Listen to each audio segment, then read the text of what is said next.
அதனால் திரு விஜய் அவர்கள் கரூருக்கு வரணும்னு நினச்சா அதே கரூரை சார்ந்தவன் தான் நான். எங்கள் ஊர் வர்றதுக்கு அனுமதி எதுக்குங்க? நான் யார் வேணாலும் வரலாமே. எல்லாரும் டெய்லி வந்துட்டு இருக்காங்களே, தலைவர்கள் வர்றாங்களே, முதலமைச்சர்லேருந்து ஆரம்பித்து அண்ணன் கமலஹாசன் அவர்கள் வரை இந்த 10 நாட்களில் பார்த்துக்கிட்டு இருக்கோம். எல்லோரும் வர்றாங்க. என்டிஏவுடைய பார்லிமெண்ட் டெலிகேஷன் வர்றாங்க. அதனால் கரூருக்கு எல்லோரும் வரட்டும். யார் தனிப்பட்ட முறையில் நான் அஞ்சலி செலுத்தினாலும் வரட்டும். ஏன்னா இந்த நேரத்தில் நான் கரூர் மக்களையும் விட்டு கொடுக்க முடியாது. ஏன்னா எங்கள் ஊருக்கு வர்றது ஏதோ ரொம்ப கஷ்டம்னா அப்போ எங்கள் ஊரில் என்ன பூதகரமான மக்கள் இருக்கிறாங்களா? நீங்கள் வந்தாவே நாங்கள் பிடிச்சி பார்டரில் சாப்பிட்ற மாதிரி. அதனால் தயவு செஞ்சு எங்கள் ஊருக்கு வாங்க. யாரை பார்க்க வேண்டும் என்று நினைக்கின்றீர்களோ அந்த மக்களை பாருங்கள். ரொம்ப அன்பானவர்கள். தவறு நடந்திருக்கலாம், ஒரு ஸ்டாம்பிங் நடந்திருக்கலாம். அதற்கான காரணம் யார், அதை நடவடிக்கை எடுப்பாங்க. அதுக்காக கரூருக்குள்ளே போகிறதே ஒரு அச்சுறுத்தல் அப்படிங்கிற மாதிரி ஒரு விஷயத்தை நாம் ஏற்படுத்த வேண்டாம். அது கரூரில் இருக்கக்கூடிய மக்களுக்கும் கரூரை பற்றியும் தவறான ஒரு எண்ணம் வெளியே வரும். அது வேண்டாம் என்று நினைக்கின்றேன்.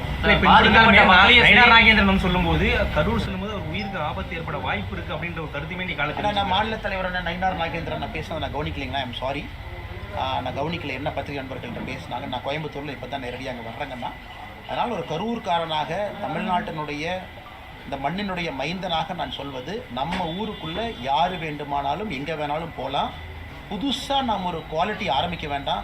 இங்கே போகிறதுக்கு பயமாக இருக்குது, அங்கே போகிறதுக்கு பயமாக இருக்குது, அச்சுறுத்தல் இருக்குன்னு நம்முடைய தமிழ்நாட்டை நாமளே தாழ்த்தி கீழே கொண்டு போகிற மாதிரி ஆயிரும். அதே நேரத்தில் நான் மாநில தலைவர் அவங்க சொன்னதை பார்க்கல, அவங்க வேறு ஏதாச்சும் காரணத்தில் அதை சொல்லியிருக்கலாம்.